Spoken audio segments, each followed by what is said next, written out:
ফাকি আবুল্লাইছ ৰহমতুল্লাহ আলাইয়ে এটা আচৰিত ঘটনা লিখিছে। তেওঁ কৈছে, মক্কাত অস্থায়ীভাৱে বাস কৰা এজন খৰাচানৰ বাসিন্দা নেককাৰ আৰু আমানতদাৰ হিচাপে জনাজাত আছিল।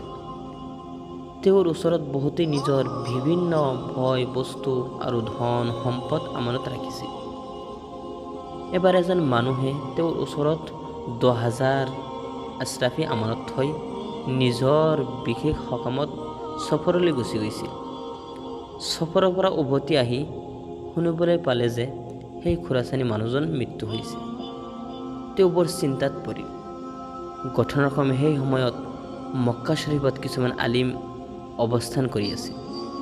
তেওঁলোকৰ ওচৰত সকলো কথা ভাঙি পাতি কোৱাত তেওঁলোকে অভিমত দাঙি ধৰিলে যে মানুহজন নেককাৰ আছিল। আমাৰ ধাৰণা তেওঁ জান্নাতি হৈছে।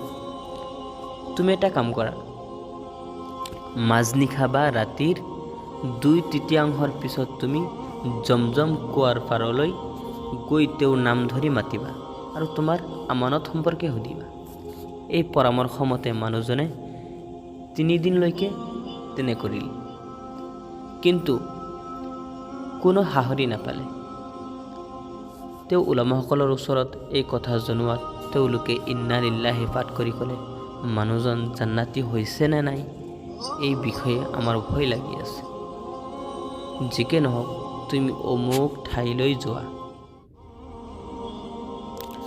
তাত বাৰহুত নামৰ এটা উপত্যকা আছে আৰু সেই উপত্যকাত এটা কুঁৱা আছে। তাত গৈ আগৰ দৰে মাত দিবা। তেওঁলোকৰ পৰামৰ্শ মতে মানুহজন সেই উপত্যকাত উপস্থিত হৈ খোৰাচানীজনৰ নাম ধৰি মাতিলে। প্ৰথম মাততেই উত্তৰ আহিল যে তোমাৰ আমানত মই সঠিক স্থানত থৈ আহিছোঁ। আগতে য'ত ৰাখিছিলোঁ তাতেই আছে। মোৰ সন্তানহঁতৰ ওপৰত আস্থা নথকাত মই সিহঁতক সেইবোৰ তথ্য দিয়া নাই। মোৰ সন্তানহঁতক ক'বা, তেওঁলোকে যেন তোমাক ঘৰৰ ভিতৰত অমুক ঠাইলৈ লৈ যায়। তাত মাটি খান্দি তাৰ পৰা তোমাৰ ধন তুমি লৈ যাবা।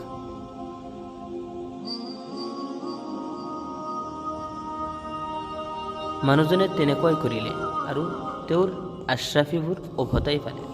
নিজৰ আমানত উভতাই পোৱাত তেওঁ আকৌ আহি খোৰাচানীজনক কথাটো জনালে আৰু লগতে সুধিলে, আপুনিতো বৰ নেককাৰ আছিল, আপুনি ইয়ালৈ কেনেকৈ আহিল?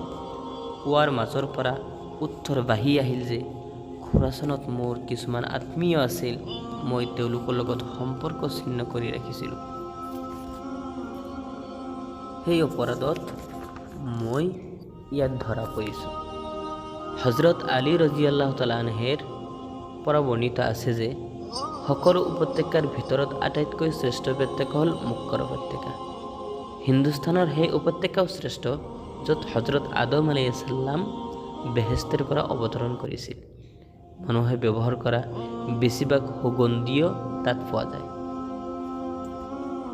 আনহাতে আটাইতকৈ নিকৃষ্ট উপত্যকা হ'ল আহকাফ আৰু হাজৰা মাউতৰ উপত্যকা, যিটো বাৰহুত বুলি জনাজাত।